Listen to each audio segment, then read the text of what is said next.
আসসালামু আলাইকুম প্রিয় দর্শক, সবাইকে স্বাগতম জানাচ্ছি আমার আজকের পর্বে।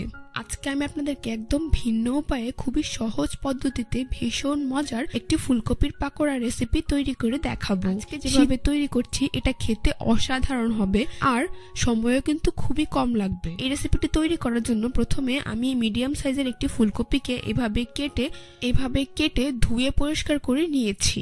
এখন এই ফুলকপিগুলোকে একটি গ্রেটার দিয়ে গ্রেট করে নিচ্ছি।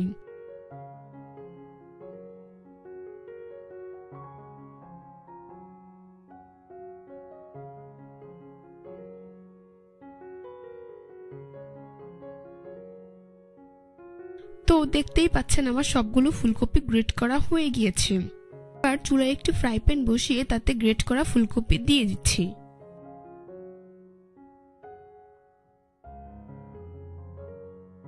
তারপর এর মধ্যে দিয়ে দিচ্ছি স্বাদমতো লবণ। এবার চুলার আঁচ মিডিয়ামে রেখে গ্রেট করা ফুলকপিগুলোকে অনবরত নেড়ে 4 থেকে 5 মিনিটের মতো একটু ভাপিয়ে নেব। এখানে তেল দেওয়ার কোনো প্রয়োজন নেই। লবণ দিলে যেটুকু পানি বের হবে তা শুকিয়ে যাওয়া পর্যন্ত ফুলকপিগুলোকে অনবরত নেড়ে ভেজে নেব। ফুলকপির পানি শুকিয়ে গিয়েছে এবং এটা অনেকটা ঝরঝরে হয়ে গিয়েছে। এখন এটাকে ঠান্ডা করে একটি মিক্সিং বলে নিয়ে নিচ্ছি। এরপর এর মধ্যে দিয়ে দিচ্ছি একটি মিডিয়াম সাইজের টমেটো কুচি, দিয়ে দিচ্ছি 2টি পেঁয়াজ কুচি, 3 থেকে 4টি কাঁচামরিচ কুচি, 1 টেবিল চামচ পরিমাণ ধনিয়া পাতা কুচি, হাফ চা চামচ পরিমাণ লাল মরিচের গুঁড়া, 1/4 চা চামচ পরিমাণ হলুদের গুঁড়া, দিয়ে দিচ্ছি 1 চা চামচ পরিমাণ আস্ত জিরা, স্বাদমতো লবণ, হাফ চা চামচ পরিমাণ চিলি ফ্লেক্স, দিয়ে দিচ্ছি হাফ চা চামচ পরিমাণ চাট মশলা। এখন সবগুলো উপকরণ একসাথে খুব ভালো করে মিশিয়ে নিচ্ছি। মেশানো হয়ে গিয়েছে। এবার নাস্তাটির বাইন্ডিং এর জন্য এখানে আমি দিয়ে দিচ্ছি 1/3 কাপ পরিমাণ চালের গুঁড়ো। চালের গুঁড়ো সবকিছুর সাথে খুব ভালো করে মিশিয়ে নিচ্ছি। মেশানো হয়ে গেলে এ পর্যায়ে আমি দিয়ে দিচ্ছি 1/3 কাপ পরিমাণ বেসন। বেসনটাকেও একইভাবে খুব ভালো করে মিশিয়ে নিচ্ছি।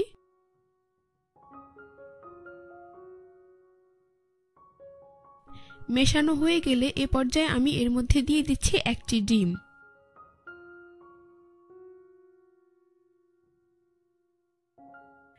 ডিম সবকিছুর সাথে খুব ভালো করে মিশিয়ে নিয়েছি। এবার এখান থেকে পরিমাণ মতো মিশ্রণ নিয়ে এভাবে গোল বলের মতো শেপ দিয়ে নাস্তাগুলোকে তৈরি করে নিচ্ছি। আপনারা চাইলে আপনাদের পছন্দ অনুযায়ী শেপ দিয়ে নাস্তাগুলোকে তৈরি করে নিতে পারবেন। একইভাবে আরো একটি নাস্তা তৈরি করে আপনাদের দেখিয়ে দিচ্ছি।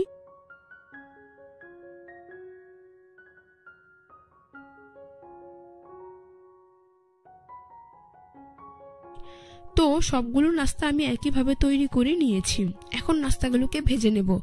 সেই জন্য কড়াইয়ে পরিমাণ মতো তেল দিয়ে তা মিডিয়াম হিটে গরম করে নিয়েছি। এখন গরম তেলে একে একে নাস্তাগুলোকে দিয়ে দিচ্ছি।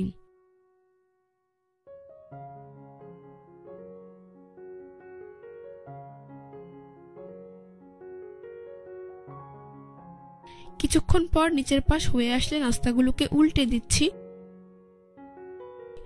এভাবে কিছুক্ষণ পরপর উল্টে পাল্টে নাস্তাগুলোকে আমি গোল্ডেন ব্রাউন কালার এবং ক্রিস্পি করে ভেজে নিয়েছি। তো দেখতেই পাচ্ছেন আমার নাস্তাগুলো ভাজা হয়ে গিয়েছে, খুব সুন্দর কালার চলে এসেছে। এখন একটি ছাঁকনি দিয়ে খুব ভালো করে তেল ঝরিয়ে এগুলোকে একটি নাস্তার প্লেটে উঠিয়ে নিচ্ছি।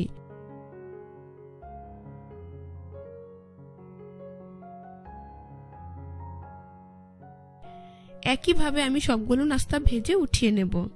তারপর পরিবেশন করে আপনাদের দেখিয়ে দিচ্ছি। দেখুন নাস্তাগুলো দেখতে মাশাআল্লাহ কতটা সুন্দর এবং কতটা লোভনীয় হয়েছে। এটা খেতেও কিন্তু অনেক বেশি মজার হয়েছে। বিকেলে চায়ের আড্ডায় ঝটপট এই নাস্তাটি তৈরি করলে বাসায় বড় থেকে ছোট সকলেই খুবই পছন্দ করবে। আর আপনারা চাইলে এটি গরম গরম টমেটো কেচাপের সাথে পরিবেশন করতে পারবেন। আজকের মতো এখানেই বিদায় নিচ্ছি। সবাই অনেক ভালো থাকবেন। আমার চ্যানেলটি সাবস্ক্রাইব করে পাশে থাকা বেল বাটনটি অন করে রাখবেন। আল্লাহ হাফেজ।